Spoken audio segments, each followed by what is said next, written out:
she's in prison, and they have a couple of cells. They put her in a cell where she's alone, and now it's Monday morning. Okay, she $5,000 bond. She doesn't have $5,000 bond.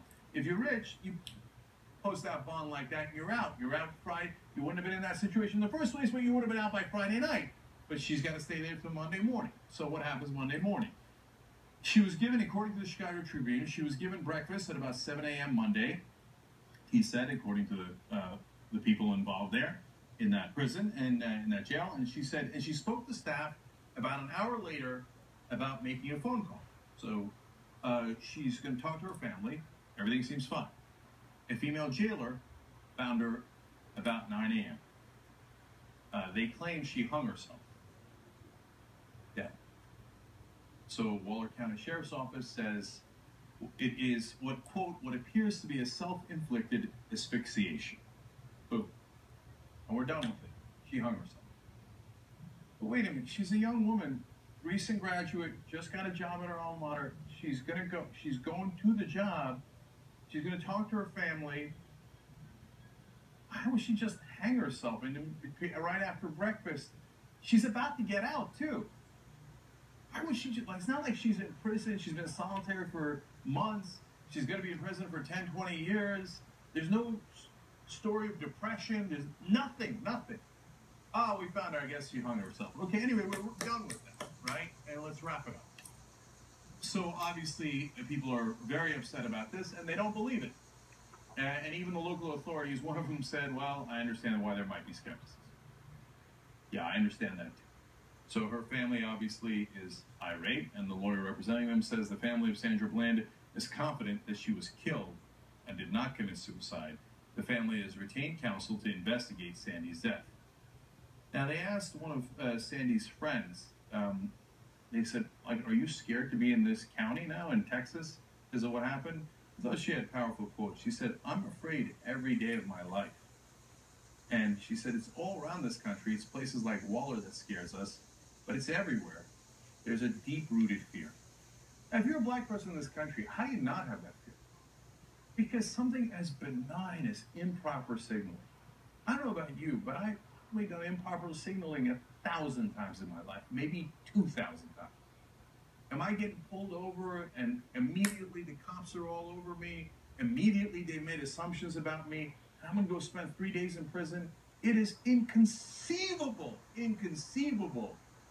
that someone living in a relatively decent area of LA would spend 3 days in prison for improper signaling, which then, but why does it escalate? I know, they say it's because of the assault, right? Why did it get to be an assault? I know, it's a coincidence. Every time that we have an officer who gets into an altercation with a young African-American or sometimes older African-Americans for doing almost nothing. You remember outside of Detroit, the guy got spooked that they were behind it. The cops all of a sudden popped up behind him. He's a legitimate businessman. So he runs a stop sign, because he doesn't know what's going on. They're on him. The minute that he stopped his car, which was a Cadillac, they drag him out and beat him halfway to death. Tamir Rice shot in 2 seconds. I know, they're all. The guy in Walmart, Tory Gunn, shot to death immediately, right? Now, all these altercations are all wild coincidences. We had a former Baltimore officer here, and he said, no, we view, unfortunately, when I was with the police, we viewed the black community as the enemy.